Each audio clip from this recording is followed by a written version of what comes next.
Halo teman-teman, jumpa lagi di RB Reptile Channel. Ini melanjutkan episode yang kemarin ya, yang saya coba mencari mana katak, mana kodok di sawah di depan rumah saya. Nah, malam ini kita mau coba jalan, karena janji saya kemarin kita akan coba masuk di malam hari. Apa saja yang akan kita temukan di sawah dekat rumah saya di waktu malam hari ini? Jangan kemana-mana, saksikan terus RB Reptile Channel. Dan jangan lupa like dan subscribe-nya ya.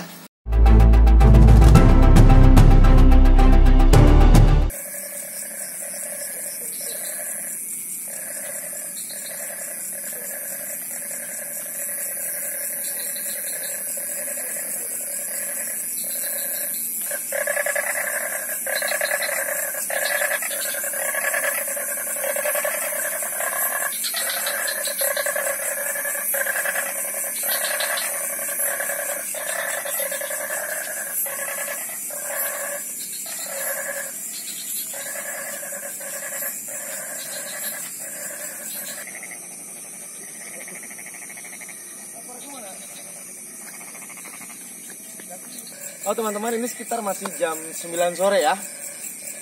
Kalau rata-rata orang malam-malam jalan ke mall, saya masuk hutan demi melanjutkan episode yang sebelumnya. Yang saya berjanji saya akan coba survei ke tempat yang sama, tapi beda waktu. Yang kemarin siang hari, sekarang malam hari. Nah, di sebelah kiri saya, ini sudah terlihat satu jenis spesies ular. Kemarin di episode sebelumnya saya bilang kadang-kadang suka papasan dengan ular yang ada di sawah. Nah, ini ada satu, dia masih kecil. Ini ya. Nah, sini antang kok ini tuh. Nah, ini jenis ular kadut. Kalau orang bilang ular kadut, atau nama latinnya Hemalopsis bucata. Dia berbisa ringan. Dia biasa hidup di sawah atau pinggir-pinggir kolam. Nah, dia biasanya makan ikan kecil, katak, atau bahkan kepiting. Ini masih ukuran baby, masih anak-anak sekali. Kalau di manusia nggak boleh nih keluar malam-malam, masih kecil. Tapi dia aktifnya memang malam hari. Nah, jadi kita coba tangkap ya.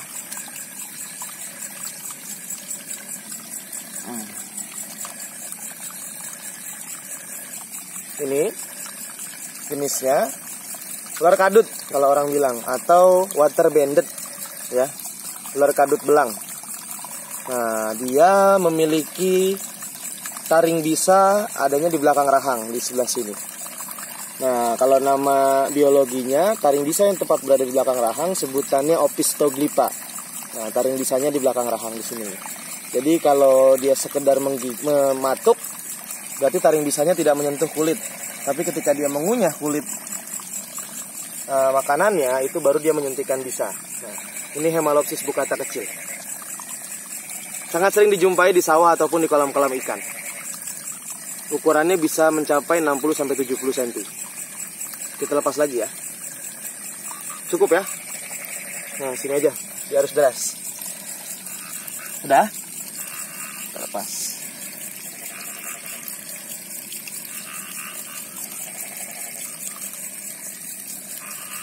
Hilang deh, butek kali.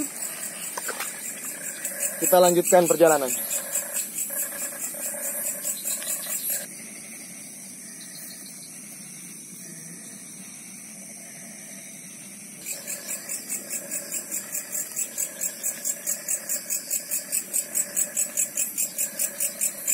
Nah, jadi kita masih muter-muter ya di wilayah persawahan. Sekarang kita coba melihat kondisi yang agak tinggi, atau ular albor ya, ular yang hidup di pepohonan. Kalau tadi kan ular yang semi akuatik, hidupnya di pinggir-pinggir permukaan air. Tapi sampai saat ini kita belum menemukan ular arboreal atau ular pohon. Nah, ini ngeker kita. Sebenarnya nggak safety, tapi ini nyontoro breeder. Aduh. Ini amfibi yang pertama kali kita temukan. Masih sama seperti kemarin.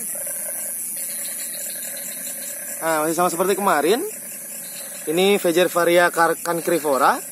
Cuman ukurannya lebih besar. Ini sekitar 7 cm. Diukur dari ujung mulut sampai ujung pantat atau bokong. Nah, ini sama jenisnya seperti kemarin.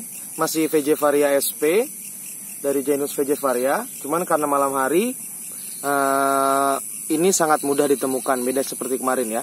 Kemarin kita lakukan pencarian pada siang hari, itu cukup sulit. Nah, sekarang ketika malam hari, Vegevaria lebih mudah ditemui. Nah, ini kita lepas lagi.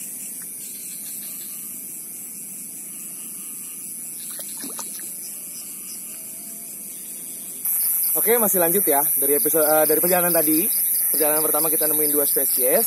Yang pertama itu katak dari amfibian dan satu dari serpentes ya, ular masuk ke famili Hemalopsidae ya, atau kadut tadi. Nah, kita menemukan satu ular lagi. Dia ada di situ. Pasti belum lihat kan? Ayo kita samperin pelan-pelan.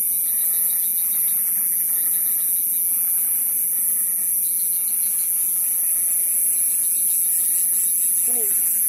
Lihat kalau dia nggak kabur, kalau nggak keganggu tidur dia. Buru-buru. Jangan kecolek aja daunnya. Terus. Nah, ini ularnya. Teman-teman ngelihat? Nah, ini ular pucuk dari famili Colubridae. Nah, rata-rata orang menyebutnya ular janur, ular hijau, ular pucuk, ular daun. Ini masuk ke jenis famili Colubrid. Dia tidak berbisa. Nah, tapi orang sering salah kaprah nih antara ular pucuk dan ular hijau ekor merah. Nah, jadi ular pucuk itu ciri khasnya semuanya hijau dan kepalanya runcing. Nah, dia tidak memiliki bisa sama sekali. Dia juga ular yang cukup mampu bertahan hidup di lingkungan banyak manusia. Kita coba tangkap ya. Dia sedang bobok, kita ganggu, nggak apa-apa lah. Nah, ular pucuk atau lebih dikenal dengan sebutan Ahaetulla prasina, nama latinnya. Nah, ular ini mampu mencapai panjang kurang lebih 1,5 meter.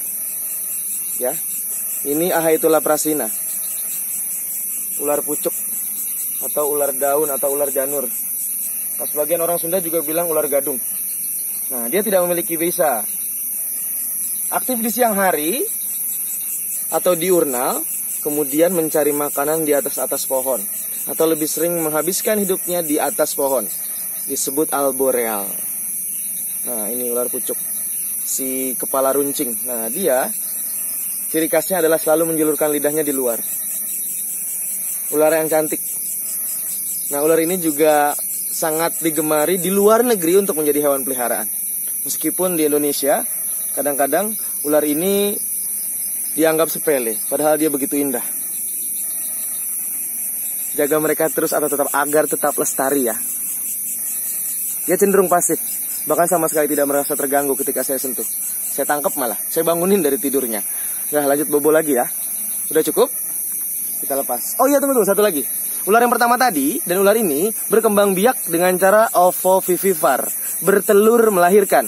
Nah, jadi telurnya disimpan di dalam perut dan menetas di dalam perut. Jadi keluarnya sudah bentuk baby-baby kecil seperti melahirkan, padahal masih dilindungi atau diselubungi oleh plasenta bening. Jadi dia berkembang biak sudah langsung berbentuk anak-anak baby.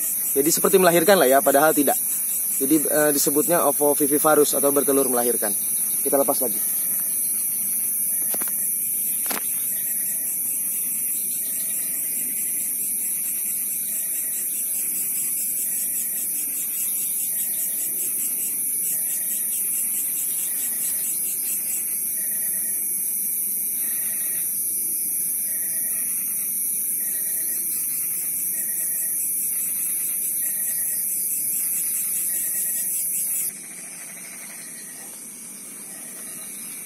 Dapat gitu kayak ular yang lebih keren.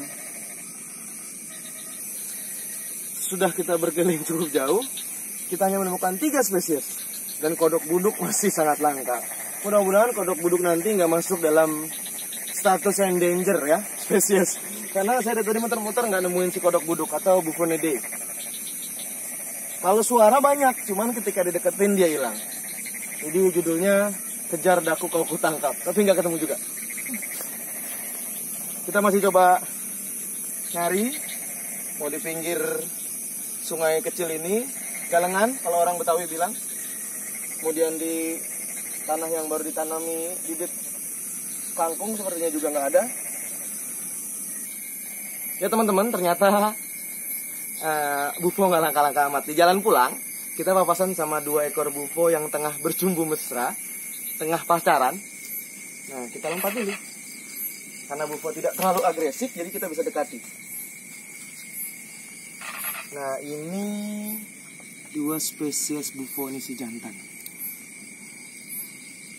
Ini dari keluarga Bufonidae. Tadi saya juga agak sulit membedakan ya, karena saya tidak terlalu paham tentang amphibian. Ini pokoknya dari genus Bufonidae. Nah, kita coba tangkap. Dia bunyi. Nah, bufo. Nah, ini nih si kodok buduk. Nah, lihat, ini kodok. Berbeda dengan spesies tadi atau spesies kemarin, si katak. Nah, ini kodok. Bedanya kulitnya dia berbintil-bintil, lihat. Ini bintil-bintilnya. Ya. Kemudian dari genus Bufonidae, dia menyimpan racun tepat di belakang matanya. Nah, ini.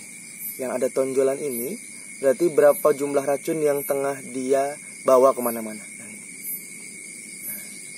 Ini gunanya adalah untuk defense ketika dia dimakan oleh pemangsanya.